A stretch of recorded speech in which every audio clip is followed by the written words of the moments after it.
안녕하세요. 기태형입니다. 자, 우리 언어 4차 시 수업 시작하겠습니다. 교재 54쪽 펴시면 되고요. 자, 보시면 출제 키워드 19 해가지고요. 여기서부터 이제 한글 맞춤법 시작됩니다. 우리 그 어문 규정 그러면요. 한글 맞춤법, 그 다음에 표준어 규정, 외래어 표기법, 로마자 표기법 이렇게 있는데 당연히 과거에는요. 이 모든 것들을 암기하고 있다는 전자의 문제를 출제했는데 이제는 정확하게 원리로 설명할 수 있는 부분만 제시문으로 주어집니다. 그래서 그렇게 연결할 수 있는 부분만 집중적으로 우리가 수업을 할 거예요. 자, 일단 보시면 총칙해가지고요. 이 부분에서는 총칙에 따른 표기 사례 이렇게 나와 있는데요. 말 그대로 총칙에 나와 있는 그 원리를 정확히 이해하고 실제 단어에서 그 총칙에 따른 표기 사례를 찾는 거 이런 것들이 출제가 되는 거예요. 자, 일단 한글 맞춤법 총칙 가볍게 한번 보시면 이렇게 나와 있죠. 한글 맞춤법은 표준어를 소리대로 적되 어법에 맞도록 함을 원칙으로 한다. 말 그대로 1번에 소리대로 적는다는 건 뭐냐면 발음 나는 그대로 적는 거예요. 이걸 보통 우리가 이제 표음주의적 원칙이라고 얘기하는데 그죠? 말 그대로 발음을 표기한다는 얘기죠.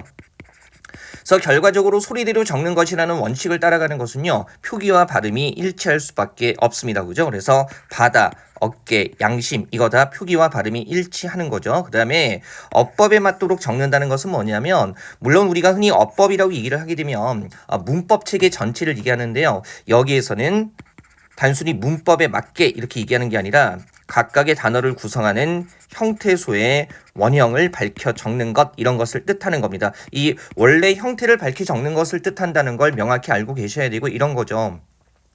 모든 단어를 소리대로만 적는다면 발음이 똑같지만은 실제 의미가 다른 친구들 같은 경우는요. 표기를 통해서 의미를 구별할 수가 없겠죠. 그래서 소리대로만 적었을 때 문제점을 보완할 수 있도록 바로 어법에 맞도록 형태소의 원형을 밝혀 적는 방식을 택한 겁니다. 이를테면 이거 같은 경우에 발음은 어떻게 나요? 그죠?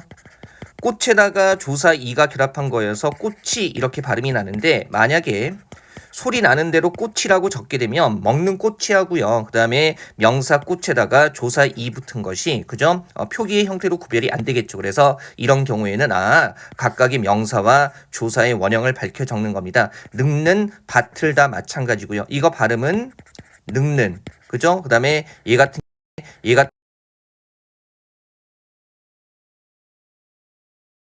문제가 될 수 있기 때문에 이렇게 적은 거고요. 적는 원칙을 보완을 한 거고요. 자, 실제로 문제 한번 가보죠. 기억과 니은의로 적절하지 않은 것은 이렇게 나와 있고요. 자, 이거는 총칙을 지금 다 설명을 해주고 있고요. 얘는요, 2017년 문제기는 하지만 문제의 형태도 굉장히 중요해요. 얘는 출제기조 전환 이후에 이 형태 그대로 나와도 괜찮습니다. 그죠? 의미를 다 설명을 해주고 있거든요. 그래서 소리대로만 적었을 때는 좀 어려운 측면이 있다. 왜? 뜻을 파악하기 어렵기 때문에, 그죠? 어법에 맞도록 한다는 것은 뜻을 파악하기 쉽도록 각 형태소의 본 모양을 밝혀 적는다는 것이다. 이렇게 보시면 되는 거죠. 그러면 특정 단어를 보고요. 원래 단어를 구성하고 있는 형태소가 뭐고 그 다음에 그 형태소의 원형대로 적었는지 아니면 소리대로 적었는지 파악하시면 되죠. 보세요. 우리 흔히 살코기라고 얘기하는 건 여기서 보여주고 있죠. 지금 뭐예요?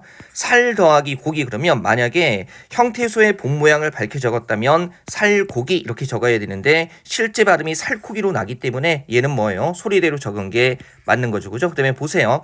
2번도 보시면 기억의 사례가 되는 건데 얘가 원래는 발음이 론이에요. 이건 보기에서 주고 있잖아요. 근데 논이라고 적고 있다. 말 그대로 원형대로가 아니라 소리대로 적고 있는 거죠. 그 다음에 3번 보시면 니은 어법에 맞도록 형태소의 본 모양을 밝혀 적은 거 예를 들고 있는데요. 지금 급히 비교해 보면 표기는 이렇게 되지만 소리는 어떻게 돼요? 이렇게 되는 거죠. 그러면 급에 히 붙은 형태를 그냥 급에 히에서 원형대로 적은 거고요. 그다음에 4번에 달다리로 적지 않고 다다리로 적는다. 그러면 이거 보면 이 어휘는 원래 구성이 뭐라는 거예요?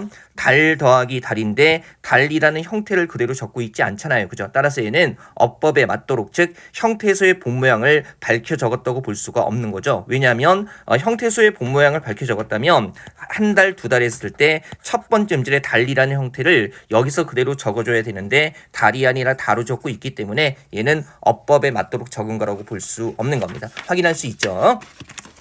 자, 그 다음에 56쪽 보시면요. 출제 키워드 20 해가지고요. 총칙과 관련해서 사전에 올리는 순서 나와 있습니다. 얘도 문제화되면 사전에 올리는 순서를요. 자음과 모음 순서대로 잡아주고 나서 제시문으로 주고 나서 그냥 실제 단어에 적용하는 형태로 출제가 될 거예요. 그래서 그냥 이것도 암기하지 마시고요. 가볍게 이해만 하시면 되고요. 한번 가보죠. 자, 기역부터 히읗까지는 되게 쉽죠. 자음은. 그죠? 뭐 가나다라 마바사 아자차카 타파 순으로 나오는데 일단 짝을 이루는 된소리가 그죠? 예사소리 바로 다음에 나온다는 것만 알아두시면 되고요. 자, 모음 같은 경우에 어차피 제시문으로 주기 때문에 외울 필요는 없는데 좀 눈에 안 들어오죠. 그래서 모음은 좀 암기하는 팁을 드리면 우리 왜 한국어 배울 때 그죠? 국어 배울 때 기본 모음 10개 먼저 배우잖아요. 뭐예요? 아, 야, 여, 그 다음에 오, 요, 우, 유, 이 이렇게 10개 배우죠. 그죠? 그래서 이제 이렇게 10개 배치해 놓고요.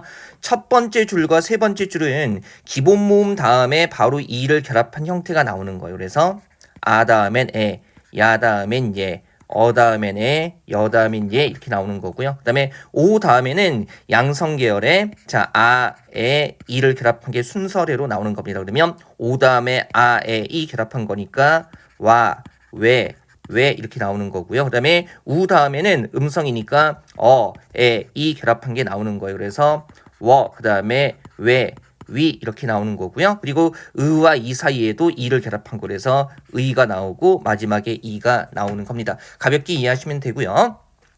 바로 한번 적용해 보죠. 모두 다 기역으로 시작하고 있기 때문에 그죠? 일단 자음에서는 순서를 잡을 수가 없고요. 중성 보면 오 계열이 먼저 나오겠죠. 근데 이제 기역과 디귿을 비교해 보면 받침을 보면 리을 계열이 먼저겠어요. 시옷 계열이 먼저겠어요. 당연히 리을 계열이 먼저가 돼야겠죠. 그래서 일단 기역이 1번이고 디귿이 2번이고요. 그 다음에 규탕과 광명은 모음 비교해 보면 되는데 5에다가 IA 붙은 광명이 먼저 나오고 그 다음에 유가 나오겠죠. 그래서 기역, 디귿, 리을, 니은순 되겠습니다. 뭐 이 부분은 복잡할 게 없죠. 자, 그 다음에 출제 키워드 21 해가지고요. 한글 맞춤법 소리에서 된소리로 표기하는 것. 이건 뭐냐면 말 그대로 된소리로 발음되는 단어들을 어떻게 적을 것인가 이것을 적용한 건데요. 말 그대로 얘도 규정을 이해하고 실제 낯선 단어에 적용할 수 있으면 되겠습니다. 보세요. 1번에 한 단어 안에서 뚜렷한 까닭 없이 나는 된소리. 우리 보면 뚜렷한 까닭이 없다라는 것은요. 문법 규칙으로 설명이 안 된다는 거죠. 그러니까 말 그대로 옛날부터 그렇게 적어왔던 관습적인 범주를 얘기하는 겁니다. 그래서 이거는 그냥 확인만 하시면 돼요. 암기할 것도 없죠. 그래서 뭐 안쓰럽다, 어줍잖다, 헬쓱하다, 헬쑥하다 이건 예전부터 된소리로 적었던 친구들이라는 거고요. 그죠? 다만 이제 참고서만 말씀드리면 얼굴빛이 창백하다 했을 때 헬쓱, 헬쑥 이렇게 적어야 되고요. 이렇게 쓰진 않습니다. 헬쓱하다라고 적지는 않아요. 이거는 표준어가 아닙니다. 그죠? 2번에 보세요. 기역, 비읍, 받침 뒤에서 나는 된소리. 자, 요거는 규정 나왔을 때 이해하고 적용할 수 있어야 되는데요. 우리 가만히 보니까 기역, 비읍, 받침 뒤에서 나는 된소리 어떤 게 있을까요? 우리 앞에서 음운 변동 배울 때 된소리 대기라는 거 했었죠. 그 중에 하나가 뭐였어요? 안울림 소리 다음에 뭐가 나올 때 그죠? 된소리에 짝이 있는 구두 벗어져가 올 때 안울림 소리 다음에 구두 벗어져가 올 때 이것들은 무조건 뭐로 발음된다? 된소리로 발음된다라는 거죠. 그래서 그런 경우에 이제 어떻게 적을 것인가를 규정해 주는 건데 여기 나오는 기역, 비읍, 받침이 다 안울림 소리잖아요. 그죠? 그러면 이런 거예요. 이걸 왜 정했냐면 규정을 이해해 보죠. 우리 국수 같은 경우에 물론 적을 때는 이렇게 적는데요. 생각해 보세요. 국수를 이렇게 적든 둘 다 발음은 어떻게 될 수밖에 없어요. 국수라고 발음될 수밖에 없죠. 일단 수를 이렇게 예사 소리로 적었을 때도요. 안울림 소리 뒤에 구두버소저가 왔기 때문에 무조건 된 소리로 발음될 수밖에 없거든요. 그러면 국수로 발음되는 표기의 경우의 수가 1번과 2번이 있기 때문에 여기에 대한 기준을 마련해 주는 겁니다. 그래서 이 기준 보면 한 단어 안에서 기역이나 비읍 받침 다음에 그죠? 된 소리가 날 때 바로 이 앞에 그죠? 앞에 된소리 음절 앞에 같거나 비슷한 음절이 겹쳐나지 않으면 된소리로 적지 않는다라고 기준을 잡아준 거예요. 자, 외울 필요는 없고 이해하시면 되죠. 그러면 기역 받침 다음에 수 나와 있는데 앞 음절에 수라는 발음이 음절이 확인이 되지 않기 때문에 확인되지 않으면 이것을 뭐로 적지 않는다? 된소리로 적지 않는다. 그래서 어떻게 해요? 이렇게 적을 때는 수라고 예사소리로 표기를 하게 되는 겁니다. 법석이나 깍두기, 뚝배기, 욱신거리다도 마찬가지 원리로 움직이는 거죠. 그럼 우리 비가 억수로 쏟아진다라고 했을 때 그죠? 그죠? 얘는 어때요? 이렇게 적어도 억수고 이렇게 적어도 억수로 발음이 돼요. 근데 똑같은 원리죠. 어때요? 한 단어 안에서 기역 받침 뒤에 수라는 된소리가 나타나는데 지금 앞 음절에 수와 같거나 비슷한 음절이 없으니까 얘는 뭐로 적지 않는다? 된소리로 적지 않아요. 그래서 표기할 때는 수 이렇게 적게 되는 거죠. 자, 예전처럼 암기하지 않아도 되기 때문에 굉장히 편해지는 거예요. 그럼 보세요. 바로 이제 확인 문제 보시면 맞춤법이 옳은 것은 이라고 했을 때 다 이 원리를 그대로 적용을 하는 겁니다. 그래서 여름이라 더워서 머리를 싹둑 잘랐다라고 했을 때 발음도 똑같은데 지금 기역 받침 다음에 뚝이라는 된소리 나타나는데 앞에 뚝 이런 거 없으니까 이렇게 적으면 안 되겠죠. 그죠? 2번 같은 경우는 맞네요. 그죠? 그다음에 3번에 북적도 어떻게 적어야 돼요? 그죠? 예사소리로. 그 다음에 왁자 직걸했을 때 왁자 부분도 이렇게 예사소리로 적어야 되는 거죠. 앞 내용 보면서 원리 이해하고 적용할 수 있으면 되겠습니다. 자, 그 다음에 출제 키워드 22 해가지고요. 이제 소리와 관련해서 두음 법칙에 따른 표기. 우리 두음 법칙이 뭐냐면 간단하게 한자어에서 두음, 맨 앞에 음에 니은이나 리을을 적지 않는다는 겁니다. 그래서 우리 왜 여자라고 했을 때 원래 발음은 여지만 여자라고 적고요. 그 다음에 노인이라고 했을 때도요. 원래는 늙을 노지만 첫머리에서는 노인 이렇게 적는 거잖아요. 이런 것들이 두음 법칙이고요. 그럼 보세요. 일단 이것도 이해만 하시면 돼요. 두음 법칙 같은 경우에 머리 두자 쓰는 거니까 첫머리에서만 적용이 되는 거고 그 다음에 첫머리가 아닐 때 즉 두 번째 음절 이하에서는 본음대로 적는다는 거. 자, 한자 나왔다고 부담 느끼지 마십시오. 우리가 흔히 쓰는 말이거든요. 그래서 익명, 은닉. 그러니까 원래 발음은 닉인데 첫 음절에서는 익으로 적는 거고요. 양심, 계량. 그 다음에 낙원, 쾌락했을 때 어려운 거 없고요. 그 다음에 2번 보시면 렬률로 발음되는 한자의 표기. 자, 얘는 왜 나오는 거냐면 이게 맨 앞이 아닌데도 불구하고 뒤에서 두음 법칙 적용한 것처럼 열이나 율로 적는 경우가 있다는 거거든요. 자, 이것도 제시문에서 조건이 나오니까 부담 갖지 마시고요. 글자 분석만 할 수 있으면 돼요. 제시문에 나오는 거죠. 렬률로 발음되는 한자들은 니은 이외에 자음 받침 뒤에서는 렬율로 적는다. 그리고요. 한자의 음과 뜻도 주니까 부담 갖지 마세요. 이를테면 얘 같은 경우에 아예 제시문에서 버릴 렬이라고 이렇게 준다고요. 그러면 행렬 보면서 지금 앞에 행이 니은 이의 자음 받침이니까 그죠? 뭡니까? 열이 아니라 열로 적는다. 결렬도 마찬가지. 법률, 합격률 했을 때 지금 여기 나오는 것들 다 니은 이외의 자음 받침이잖아요. 그러면 제시문 보고 한자도 주어졌으니까 그러면 렬이나 율로 적으면 되겠구나. 이렇게 생각하시면 돼요. 그 다음에 똑같은 한자인데 열이나 율로 적는 경우는 그죠? 모음이나 니은 받침 뒤에서 그러면 역시 확인하면 되는 거죠. 나열 했을 때 모음이고 균열 했을 때 니은이고 모음이고 니은이니까 이럴 때는 열이나 율로 적어주면 되겠군이라고 적용할 수 있으면 되겠습니다. 자, 그 다음에 3번에 란의 표기 이렇게 나와 있는데요. 이 란이라는 게 뭐냐면 우리가 원래는 난간 란인데 그죠? 쉽게 생각하면 어떤 내용을 적는 칸 같은 거 뜻하는 거예요. 그래서 뭐 독자란 했을 때 그래서 칸, 란 이런 정도로 이해하시면 되고요. 자, 이것도 조건이 주어집니다. 그래서 란으로 적을 때는 뭡니까? 한자어 뒤에서.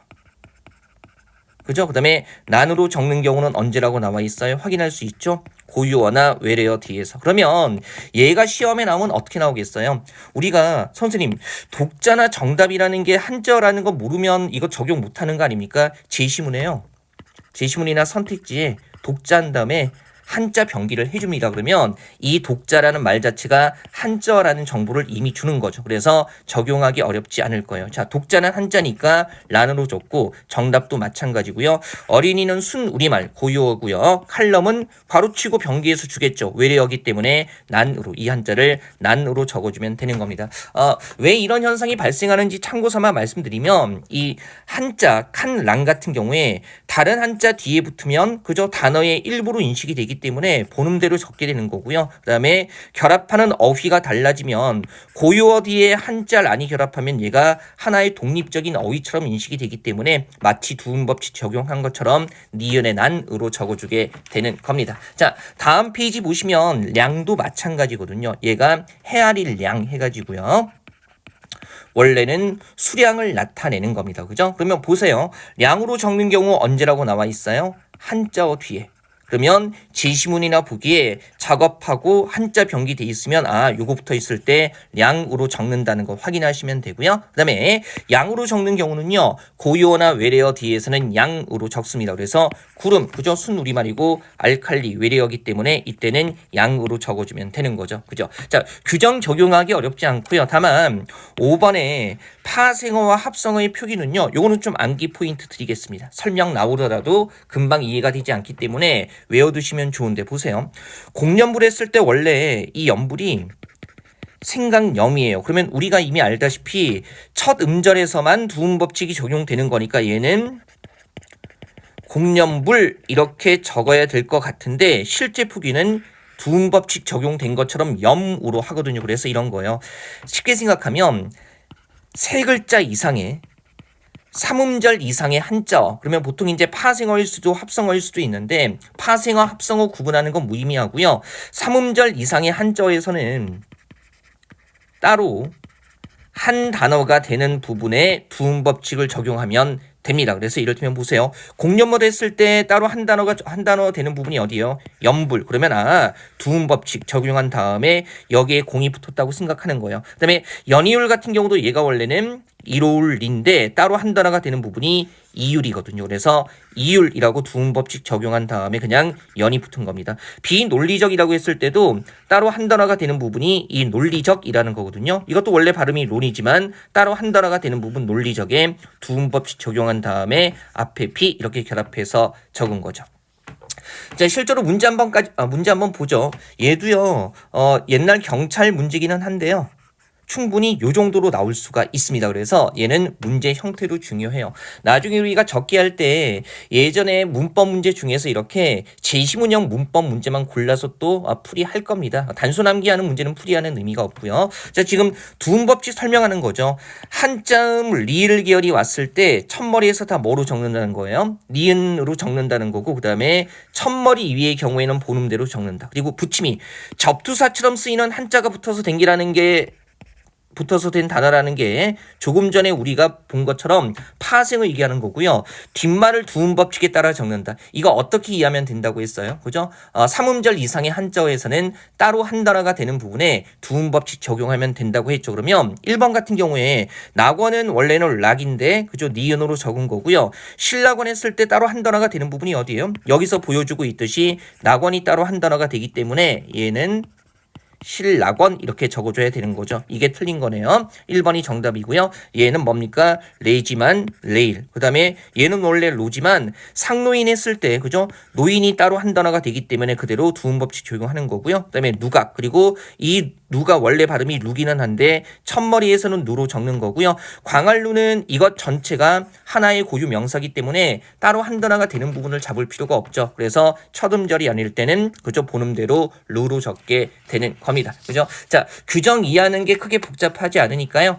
다시 한번 꼼꼼히 확인해 주시고요. 10강은 이렇게 해서 마무리하도록 하겠습니다.